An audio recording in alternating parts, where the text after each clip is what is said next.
bowels of the earth, accessible only by harrow gates. Sheol Gra, a holding tank for demon souls. The place where demon souls go until they can be reborn or kept in torturous limbo. Sheolic, universal demon language spoken by all, though many species speak their own language. Sigil, board of 12 humans known as elders, who serve as the supreme leaders of the Aegis. Based in Berlin, they oversee all Aegis cells worldwide. Tertaseo, demons who can pass as human, either because their species is naturally human in appearance, or because they can shapeshift into human form.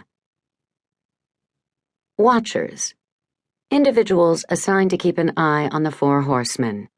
As part of the agreement forged during the original negotiations between angels and demons that led to Ares, Resif, Limos, and Thanatos being cursed to spearhead the apocalypse, one watcher is an angel, the other is a fallen angel. Neither watcher may directly assist any horseman's efforts to either start or stop Armageddon, but they can lend a hand behind the scenes. Doing so, however, may have them walking a fine line that, to cross, could prove worse than fatal. Chapter 1.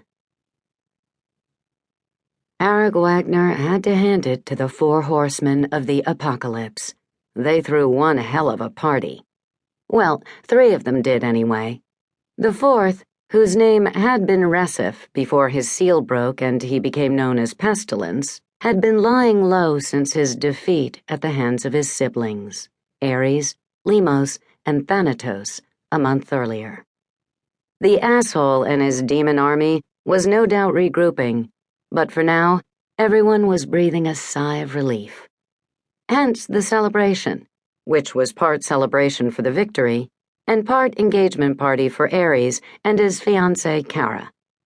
Everyone who'd survived the battle had been invited to Ares' Greek mansion. Ares had also extended an invitation to the underworld general's staff, who had helped Kara when she'd been dying, so the place was crawling with demons.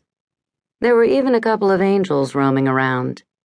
Reaver, who Arik had already decided was one big tool, was over by the chocolate fountain talking to a sparkly female angel named Gethel, who used to be the horseman's good watcher before Reaver took the job.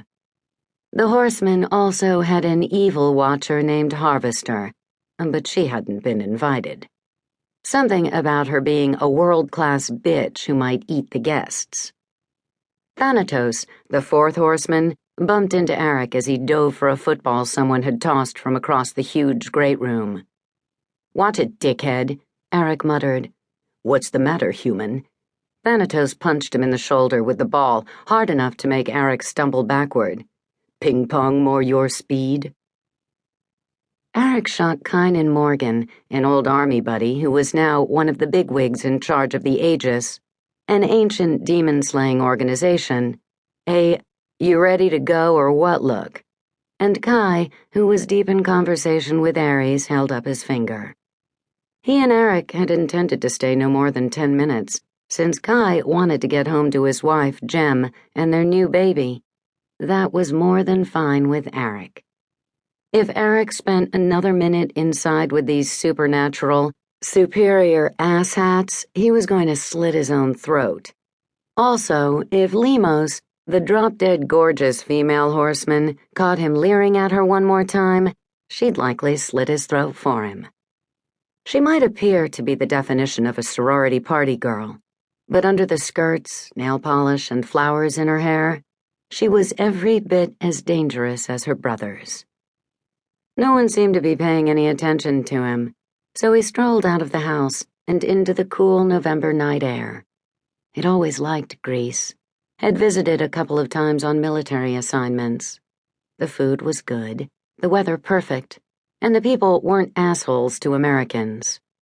Sure, the Greeks had a high concentration of demons living among them, but some of the oldest countries did. Demons, being extremely long-lived, if not immortal, had a tendency to stay in the places they knew well. They really weren't all that adventurous.